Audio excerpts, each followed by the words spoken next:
Hi Year 11s, your final French exam is in just a few days. However your reading and listening exams went, you still need to try hard in your writing paper to hit your target grade.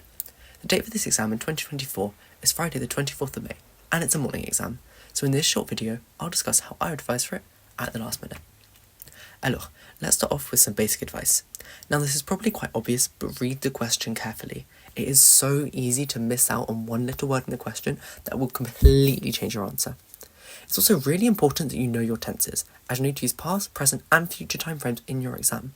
There's a video on this channel detailing every tense you need to use at GCSE and how to form it, when to use it, etc.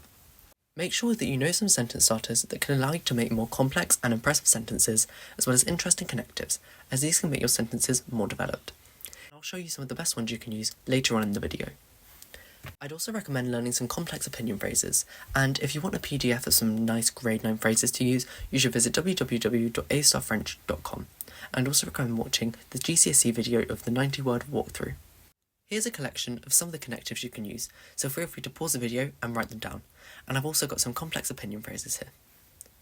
Now let's move on to the translation, and here are some tips for making sure your marks are as high as possible. Now, make sure you're translating in the right tense, and I know this sounds obvious, but it can be so easy to make stupid mistakes due to the stress of the exam. And again, this may seem obvious, but with the stress of the exam, it can be so easy to conjugate the verb incorrectly. Have a read through once you finish to make sure you've conveyed all of the key messages. It can be so easy to skip a message by accident, and you'll be surprised at how often this happens. Also, watch out for negatives. It can be so easy to skim through the question and not see the word not or don't, and obviously this can completely change the meaning. And depending on the question, the translation might not be word for word. For example, if the question asks you to translate, I'm going to the shops, don't take each word one for one and write, je suis allé au magasin. But instead, look at the bigger picture and write, je vais au magasin. Lastly, I'll leave you with a 90-word bullet point taken from a past paper for you to answer in the comments. And this is, votre style de vie à l'avenir.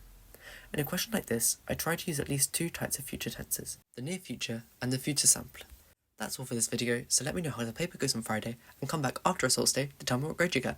Bonne chance!